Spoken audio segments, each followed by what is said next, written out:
We're back here in Bahrain, the Bahrain International Circuit for BDRC Round 3 in January 2017. We came back with some high hopes, and we'll see if we're able to meet the challenge. The goals for the cars would be, with a Pro 86, we'd like to run better than 575 with the 3, which we know we can do because we had a problem with the transmission during that run. So we know if we make the same run and don't have the transmission problem that we'll be able to produce something quicker. We don't know how much quicker, but certainly it's going to be quicker with all the gears it's supposed to have.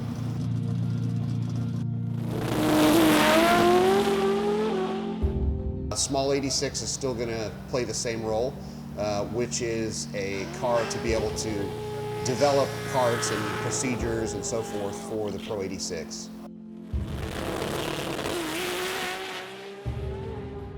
Pro RCF, Lexus Pro RCF, that car, we made some significant gains last round, but we were trying a new drivetrain combination, and we're still trying to learn that setup. So you know, I don't know what the goal would be for that car exactly, other than to improve upon what we did last round. You know, and try to make some good quality runs during qualifying and see how we get on in the race. We think we've got a few numbers to pick up here or there, and we're just going to work towards that end with that car. We're planning to be the fastest door slammer in the world with 94 turbos. We're hoping to shoot 549, 550, 552. As long as we're the fastest door slammer, we should be happy. For us just to be involved with that at Proline and to be able to, you know, just mention that inside of our business and our name is huge for us. Super Street RCF, the goal this round would be to put up a 4.0 second elapsed time. We didn't quite get there a couple weeks ago when we were here, but we think we have a plan for how we're going to get there, and the guys are going to figure out a way to make it happen. So that's the goal for this round. If we can run 4.0s with that car, that'd be awesome. I think the collaboration really is proving itself, like in these two test runs. Like I told you, we come and just how smooth everything's going and the performance of the cars, and I just can't be happier with the progress. It's just a huge opportunity for us at Proline, for our whole team, for all the guys that are here, and I can't thank these guys enough for coming over here and making us look so good. So basically, for round 3, this is the start of 2017. My plan is to set some records in different platforms and as well compete with the big boys. We're back for round 3 at Bahrain International Circuit. We're here with our small tire Lexus, the new Pro RCF big tire, the big tire 86, and also the small tire 86. We're running all 4 cars again. Started out testing here on Sunday, and testing has gone really well so far. We've had 2 great days so far, and we're on our 3rd day of testing, and really every day seems to be getting better with the car. So we're really excited about it. Honestly, with the big tire behind me, you know, our goal was to come in here and be able to run competitive with these guys. There's a slight disadvantage with the nitrous cars right now with the weights, I believe. You know, we ran a 374 with the car at 214 miles an hour, and we were coming here for this round to try to better that. And so far we have. Last night we were able to go 372, 373, and a 373. And then also ran it out, you know, the quarter mile, and we're able to go 551 at 274.7 miles an hour, which is only, we're just slightly off of the mile an hour record ever in a door car, which is just incredible to be able to do that in such a short amount of time with this car. We managed to do 3/4 mile passes.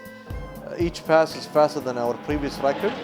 And at the end of the 3rd day of testing, we managed to run 550. It's a record. It's a world record on 94 turbos. It's the fastest, so far it's the fastest door slammer car. We're so happy. The team worked really hard This is dedicated to the team. Big thanks to Precision Turbos, to Proline, obviously to Motek, to Shane, to Jamie, to all the guys. This small tire Lexus seems to be going well. We're right on our way, picking up where we left off. We went ahead and put our tune from the finals in it, where we went 411, and it went 411. So we, continued on our quest to, the 4.0s, and our very next run was a 4.09. So that was something we really wanted to achieve, was go into the 4s, be the first into the O's here in the Middle East anyway. We continued with our testing. We've went the 4.09, followed up with, I believe we went a 4.05, and we just went a 4.03. So we're definitely right on our way to the 390s. We've actually broken axle, so that's slowed down our testing a little bit. We should have another one shortly. We've got some that are in it that we can do a couple hits with, just to make sure the car's where it needs to be until the new ones show up on Thursday. The Pro 86 for this round, we really are trying to improve upon what we did at the last round, and so far we haven't found the combination with the things that we've changed since last round. So what our plan to do now is to go back to what worked before we started putting all of our new components on the car. Even though we know we ran 575 with it last time, it was too inconsistent. As I expected, I had a feeling we were short of parts. I knew it. We were running out of time, and unfortunately, we broke the diff and transmission and drive shaft.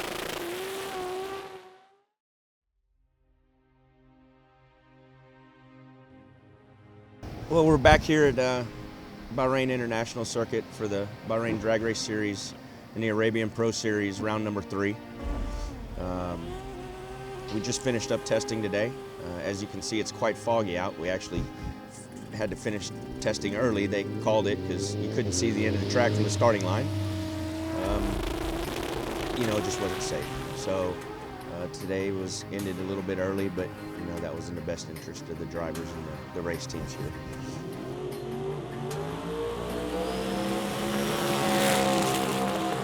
For qualifying, we look, with all the cars, we look pretty good.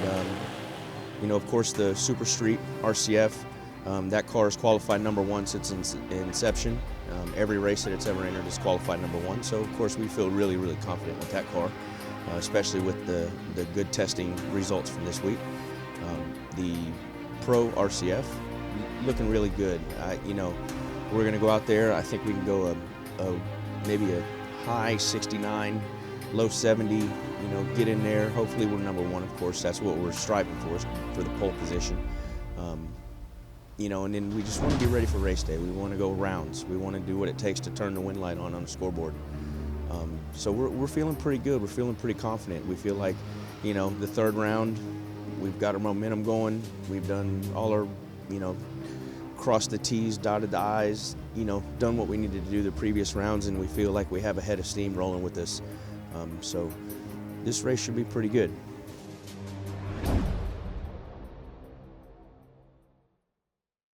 At EKanoo Racing, the plan is always the same in qualifying. Qualify at the top of the field, make good, consistent runs, and prepare yourself for race day. The Super Street RCF, what can I say about that? Josh, Jamie, and Tim have that car running like it. Basically, they program what they want it to run, and they'll tell you beforehand, we're going to try to run 407, and the car runs 407. And then they said, now we're going to go 403, and it goes 403. I mean, they are so good. Every race I say this, I'm sure I sound like a broken record, but it's because those guys keep breaking records. They are absolutely phenomenal at running those cars.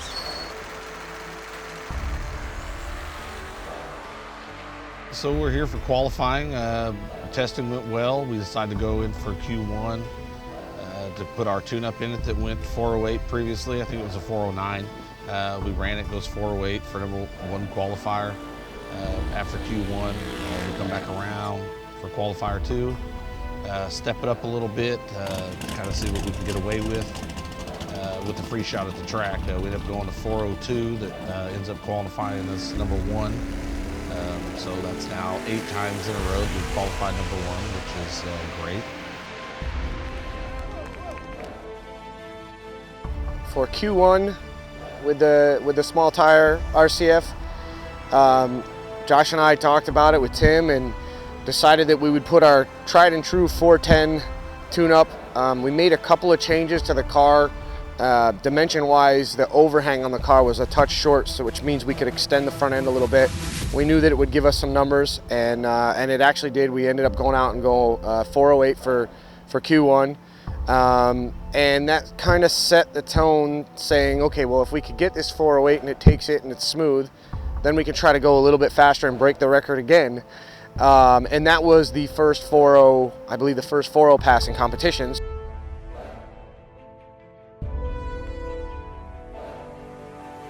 So for Q2, Josh and I went over some ideas and talked with Tim, had Tim make a change to the car as far as the weight package, and we decided, you know, we'd try to go bottom 4.0, and we were able to go a 4.02, which again was another record for the class. You know, we got the first 4.08 and then went and were able to go 4.02.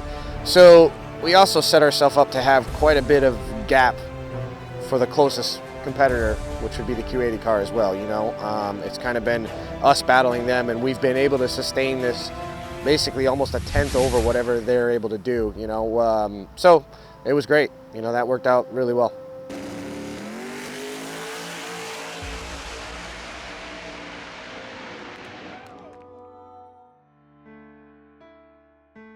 To be completely honest, shocked to see the Pro RCF run the number that it ran in qualifying, because in testing, we had run some really amazing numbers, and we were fortunate enough to be able to run the record speed in a quarter mile with the car to almost 278 miles an hour.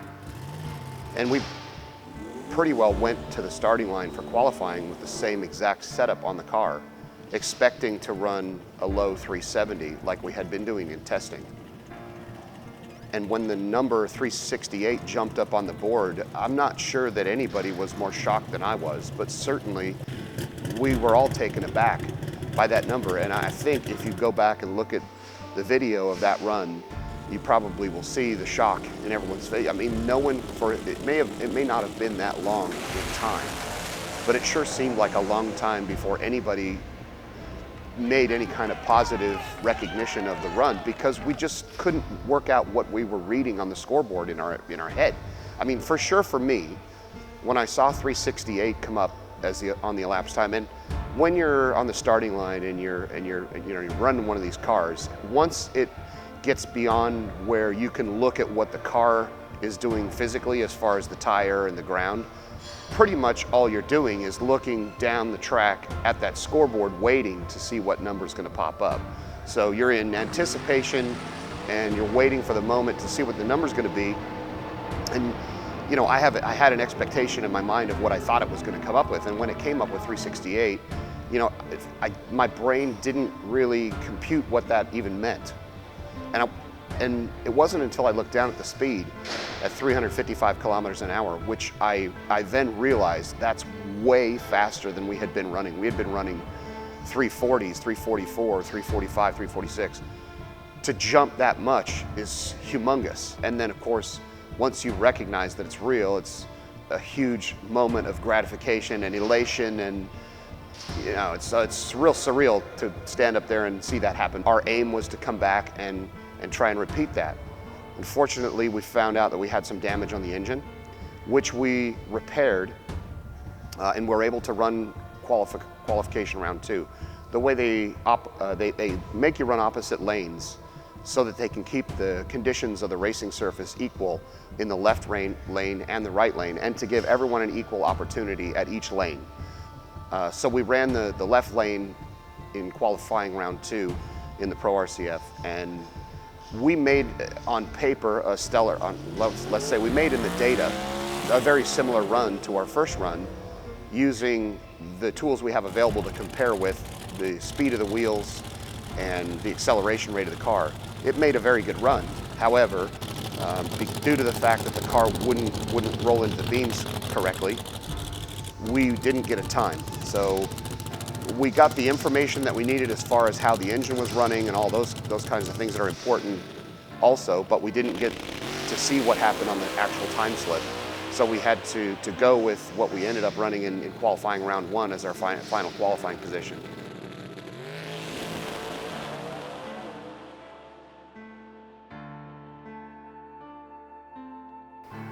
Round 3 of qualifying, we had to skip to do service on the car, and also because Khalid wasn't able to be available for that run. This race with the Pro 86, we are continuing to develop and test and try new parts.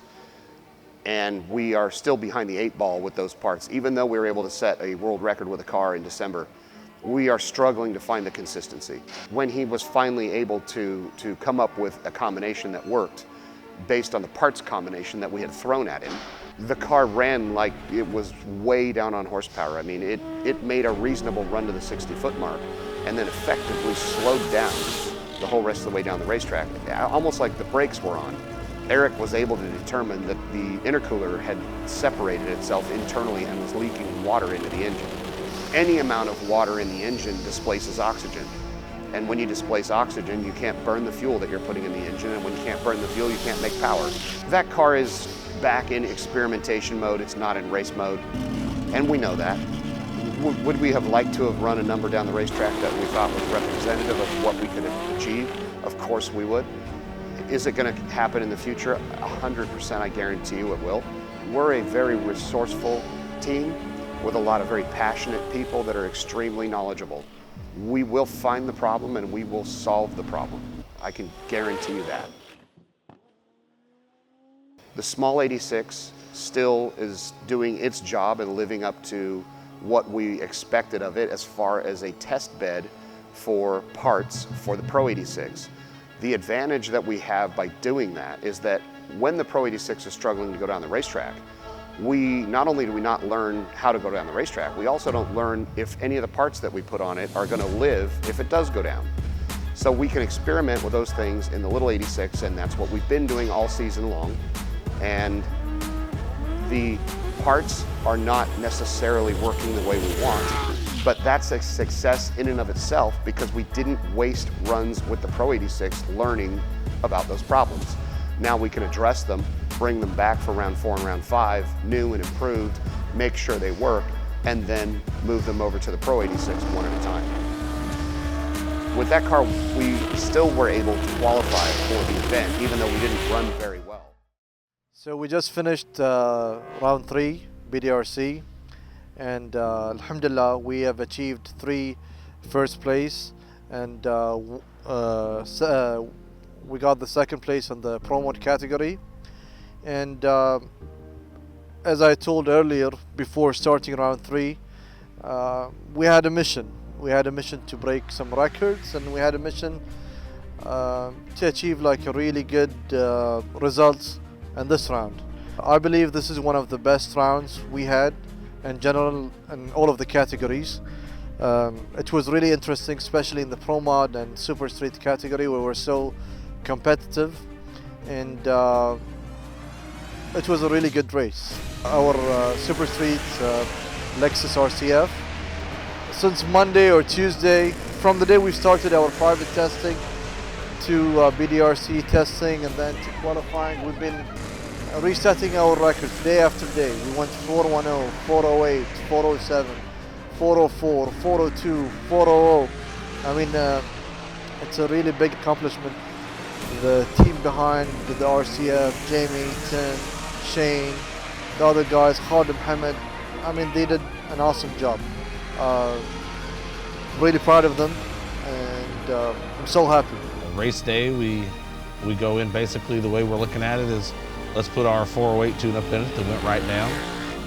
Put it in, go in for eliminations 1, goes right down, gives us right out of 408, almost the exact same numbers that we were hoping to get. So we finally got this car to repeat, and basically the tunes that we put in, it'll duplicate. We went into the semifinals Ended up actually going to 4.0, which is a new personal best for us. Trying to get that 399. We're really, really, really close. Hopefully for round 4, we will actually achieve that goal. Then we went to the finals where we raced our friends at Q80.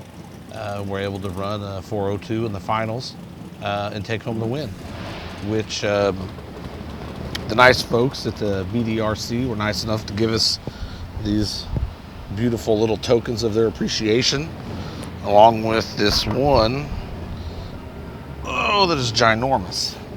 I don't know if you can see that, but it's pretty big. Thanks a lot, everybody. We really appreciate it, and stay tuned for more to come from EKanoo Racing.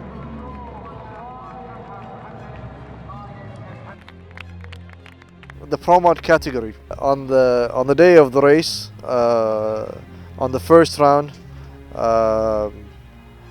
we had a really scary incident against our friends Bahrain 1 Racing. Alhamdulillah, Khalid drove the car really well. The car shook and pulled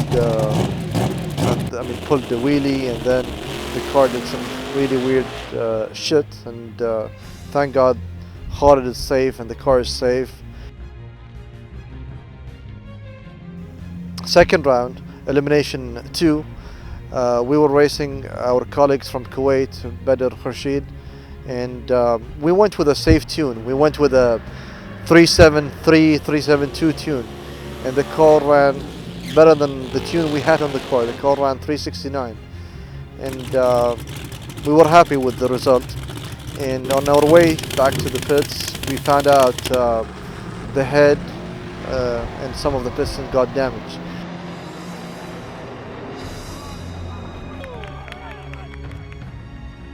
Coming into the final round, people around the world watching on the live feed had no idea the thrash that was happening in our pit area. We damaged the engine in the semifinal. We didn't know it was damaged until about 45 minutes before we needed to go to the starting line for the final round against Bahrain 1. The team buckled down, literally everyone. I'm talking the guys from the Pro 86, the guys from the GTR, the guys that were sweeping the floor, G that was doing the wirings. Everybody dropped everything and put a hand out to try to help get that car turned around in time. Led, of course, by car chief Mikey Reese, who's just absolutely as phenomenal as everybody else is at doing their job. He is out of this world at doing his. And so he led those guys.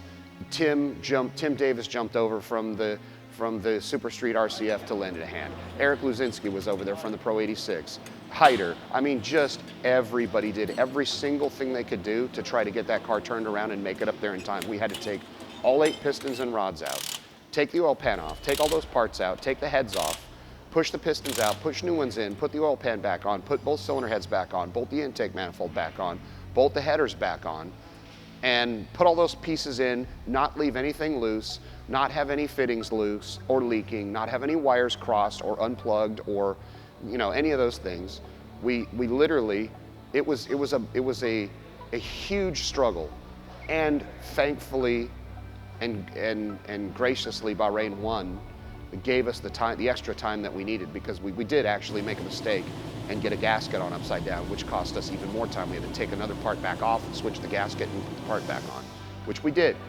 I hope you got it on video, because if you did, it'll be an amazing thing to watch. It was a huge struggle. We pulled it off. And to be honest, I was just proud of the fact that A, we had made the final round, and B, that we had managed to get the car prepared in time to be able to go up there and run, let alone the fact that in the final round, we were able to produce another 368, which is what we knew how to run. We knew that we didn't know how to run 364. We haven't done that yet. And we knew that if we went up there and we ran what we had run in the semifinal, those guys we would keep them honest. They would have to make a good run to beat us. And we let the cars fall where they may, which is exactly what we did. And I was very, very proud of what we had achieved. We didn't win, but we were part of the quickest side-by-side drag race in Pro Boost history. Quickest side-by-side 8th mile race in the Middle East, or maybe anywhere, between cars of those. And it was just a great race. It was very close. And hats off to the Bahrain 1 team. They did a great job. And you know what, we strive to run as hard as they run, and hopefully, you know, we'll get there. It was just an awesome thing to be a part of again, once again. I mean, honestly, this whole round, it doesn't get any better than this. I mean, we could have won the race. That would have been the only thing that would have been better, but we ran the table as far as every other thing you could do.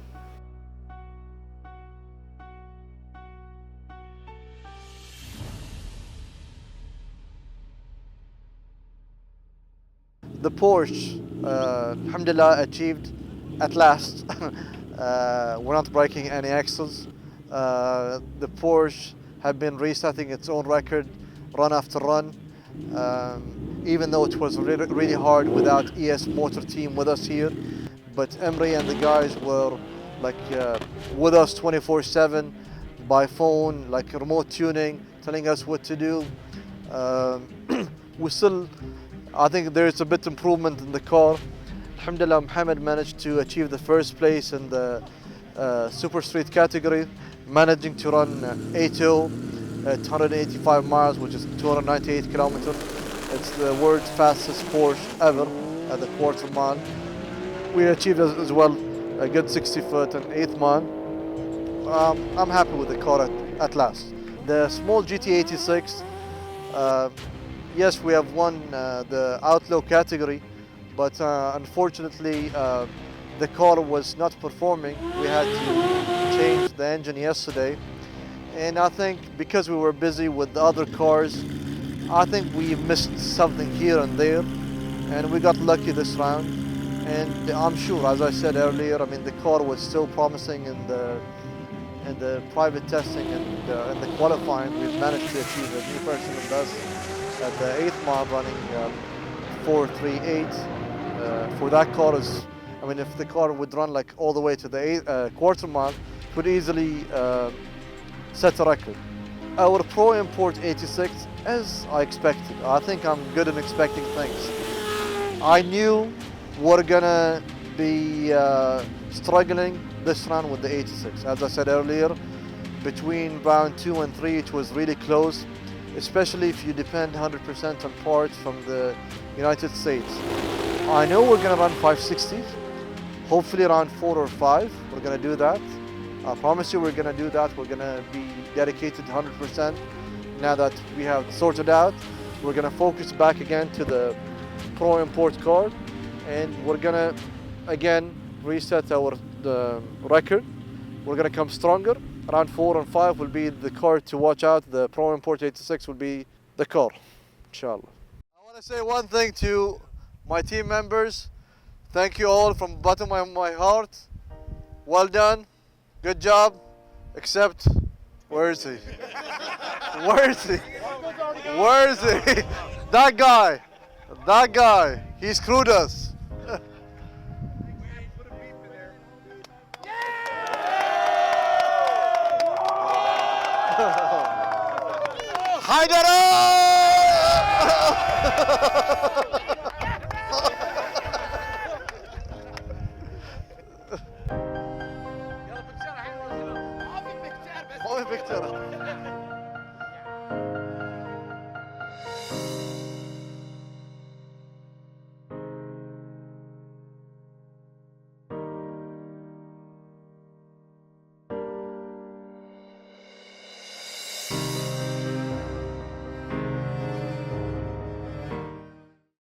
Record back.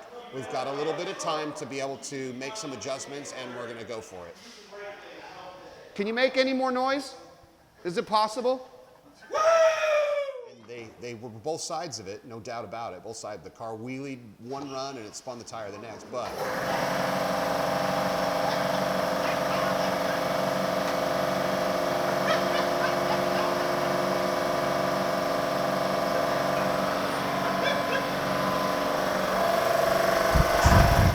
the Pro RCF, those guys really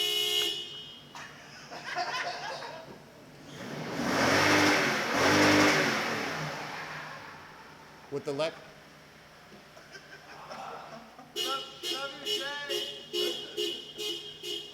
the number that it needs to run. So I feel like we're gonna have a good race, you know, and obviously to go out there and be able to run with these guys. That's my goal. I want to be competitive with these guys.